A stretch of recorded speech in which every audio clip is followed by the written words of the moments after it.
Hello everyone, this is Son of Winter Dong Yang. Today I will share the story in English because I'm going to share something that is relevant to everyone, including the non-Mandarin speaking audience and supporters.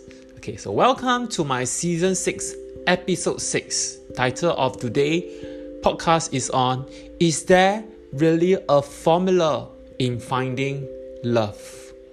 Alright, so many people have asked this question to me, that do you need to be hot, tall, having a good career, handsome, so that people are attracted to you? There are many people I met and I know of that they can be very good looking and attached with someone for many years, get married, have many children, about 3 to 4, that's considered many in Singapore context, and people who are attached for years with no breakup. There are people who are like that. There are also people who are just average looking people who have girlfriend, boyfriend, even if they break up, they find new ones within days. That's very fast. I know of someone who is like that. He attached very quickly, but once he detached, he will attach very fast. The longest was around 2 to 3 months only. Oh, pretty fast, huh? While some guys are really very good, kind, pleasant looking, stable, but no matter how hard they try, they cannot find love. They are still single, available, with good friends around them. Vice versa, there are some guys or girls that are bad, bitchy, go clubbing, sleep around, wasted a lot of money with no plan in the future, and are actually toxic to be with. Okay, but guys or girls are queuing for them and go rah-rah for them. There are also people who are actually religious but couldn't find love. Maybe they have God and that's enough. Or some who don't have religion and can find love easily. Is there really a formula in finding love, or just some guys are destined to be single all their life? Now, having read through opinions and listened to people's ideas about finding love, it is kind of noticeable that many people have issues to maintain a lasting relationship. Okay? Some have deep issues within them, underlying issues within them that they do not realize themselves. So even if their partner tell them, okay, this is the issue you have, this is your blind spot, it's very hard for them to change, or it's very difficult for them to make adjustment to their life. Yeah, because they will feel that this is me. Why should I change to please the other? Then suit yourself. Just be yourself. Or some people could have unpleasant experiences and they become very skeptical and overly defensive on their dates. Okay, here I'm not focusing on initial dating. Okay, let's move to assuming that this hurdle is clear. Now, it seems more promising when two individuals are mutually, or at least one party, the other still okay, is physically attracted to the other and agreed to be attached. Okay, let's be truthful about it. Okay, we don't go for extremely good looking people. One reason is we don't feel secure. Another reason is we may not feel that we are good enough, or it's not just about the looks but the character and the compatibility. But let's go down to the basic. The person still have to look presentable. You still have to be somehow aroused by the person, right? Or else how can you have sexual relationship with him or her, right? There must be some sexual attraction towards each other to some degree. For the former couple, the good looks do bring other problem. For one, temptation outside can be hard to resist. I agree, there are many temptations outside as well. For the latter, one partner will tend to be more accommodating. It's never a fair game. In a relationship, one person will give more, the other will receive more. That's always the case. Okay, there will be one of the two that is more sacrificial, more accommodating than the other. And with time goes by, with miscommunication and misunderstanding, fatigue and not feeling appreciated will gradually seep in. So the party that gave in a lot will feel tired, will feel that, why am I doing so much and not get reciprocated? And if this is not solved or not resolved, then it will be the tip of the iceberg. Something worse will come later. Alright? Unfortunately, this is not the only issue. There are many destructive factors that will come by. The odds are not too tall. And eventually, one of the couple, and they felt, come on, it's too tired for us to continue. We cannot walk down the journey anymore. Sound pessimistic, isn't it? However, there is some optimism I will share. There are many couples I know of who actually manage to sustain a very healthy relationship. Is there a secret to their envious relationship? No secret. Okay. Now, I'm going to share with you some simple tips on how this couple manage to sustain the relationship. Of course, if you ever have a chance to talk to any one of them, they will tell you the same thing. Come on, it's not a secret. In general, if you have a chance to talk to these couples, the secrets are not that difficult to accomplish, actually. Number one, communication.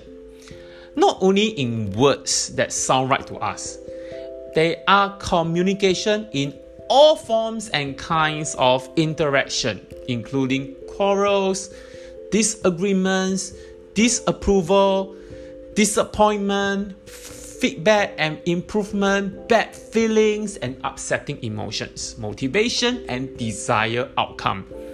All of them. The way you communicate, not just in words, but in body language and your way of expressing. Everybody has sixth sense, not just for the girls.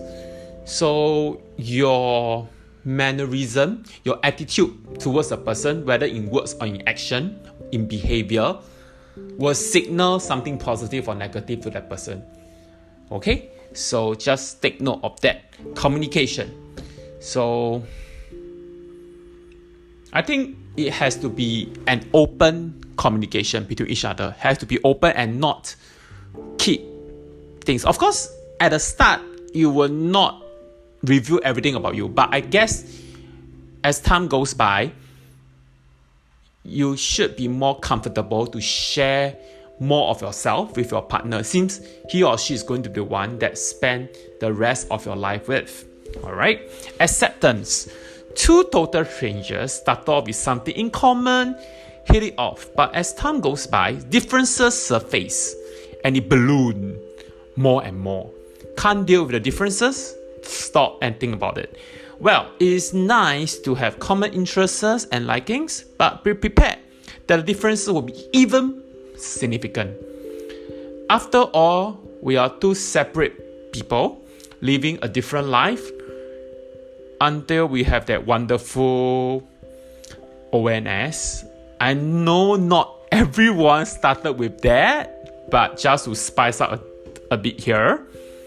And we have to know and understand the differences. So it goes back to communication. And we have to learn to accept each other's differences, be it good or bad. I used to have a date who was not very happy with some of the ways I do things.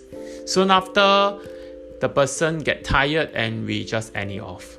It happened, okay? So you must learn to accept differences as well. If you cannot, then it's very hard to move on. Respect is the next point. Couples in their honeymoon phase communicated and found out many problems, and what the hell? I need to accept that these shitty problems aren't going to go away anytime soon. How to deal with it? By respecting. Respecting doesn't mean you accept it as correct, but you respect. Okay, they may have different point of view, different concern, but you respect from their point of view. Okay, respecting our partner's point of view and his or her concern. Listen first. Although we may not buy all of them at all, but the willingness to listen and respect creates a supportive and selfless effort on the relationship. So being a bit more selfless will help to sustain the relationship.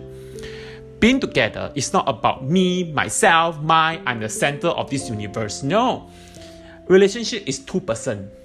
You have to live with that person. If you can't, then just be single.